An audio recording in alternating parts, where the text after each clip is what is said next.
I was looking for a place to work on my book of my road trip from Montana to South America. It would be a book with photos, in the strict format of one picture accompanied by 1,000 words. It would be the pilot project / output promoting a multi-user website / community / educational outreach thing that I had envisioned in 2002, all centered around the notion that a picture is worth 1,000 words. I had decided that while this may be true, and there might be no need for 1,000 words to explain a picture, I wondered about the stories that a picture doesn't tell. What about those 1,000 words? My friend Tanya, who had hosted me in my last stop in the States 18 months earlier, had offered her guest house as a place to land upon returning to the U.S. I couldn't quite wrap my head around California being the first place my feet found upon my return. I needed to go back home and check on Mom in Montana. I grew restless after a few months. I needed to tell my story and begin my next chapter at the same time. But it was not meant to happen under the great big sky. My oldest and best friend reminded me of his brother-in-law's house near Seattle. To his knowledge, it had been empty for a while. I was soon on the phone with Ed, who subsequently invited me out to his family's place to do my thing. I would be the first inhabitant in 12 years. He warned me that while it was in a beautiful spot right on Puget Sound, that it wasn't in the greatest shape and there was no heat in the house. I reminded him that I had spent the better part of the past 2 years in a van.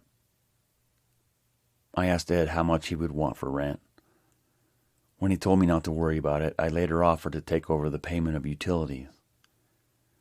When he said that's very sweet of you, I later again offered to at least pay the difference in my utility usage from that of the empty house.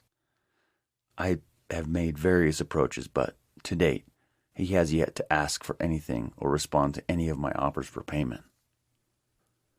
In the early 1970s, Ed's family had moved from California to the home built in 1928 in the Seahurst section of Burien, near Three Tree Point.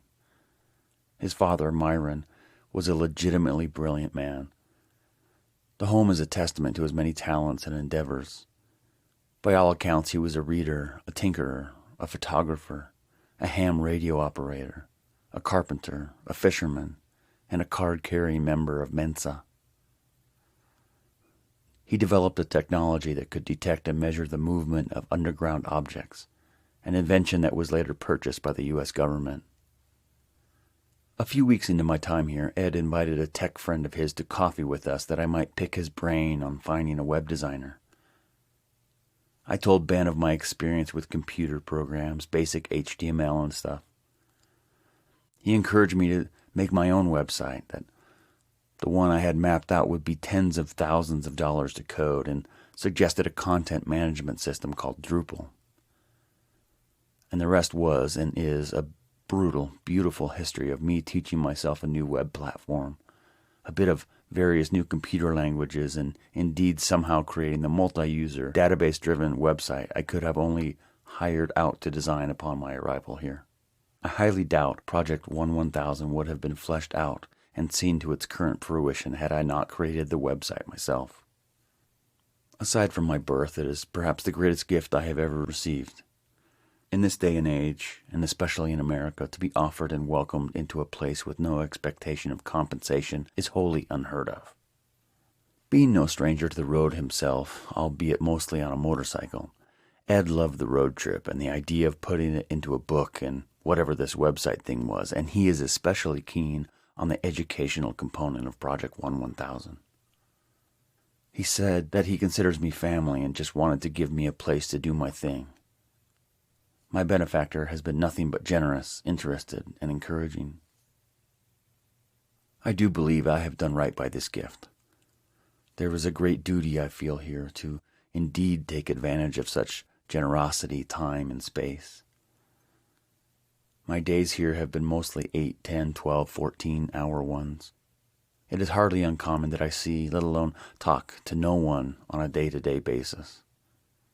There have been many weeks that I have only left the property once, combining a recovery meeting with food shopping. I am 100 yards from the main road. I have no mailbox or garbage service. On paper, I am in Montana. For one who is well within the grid, I am as off the grid as one can be. It has been an inexpressible blessing to be both participant and witness to this 17-year-old vision coming to life in such an unexpected and frustrating, victorious and glorious way. I have been alternately soothed, stirred, and shaken awake both literally and figuratively by the ocean just outside my window.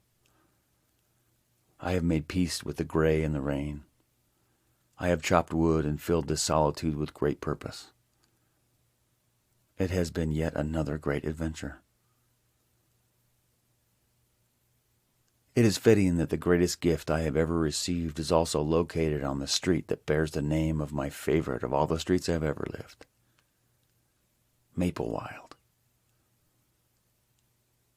If you are reading this and or have been touched by the Project 11000 website, you need to know that its production was mostly provided for by a good man doing a good thing. Thank you, Ed.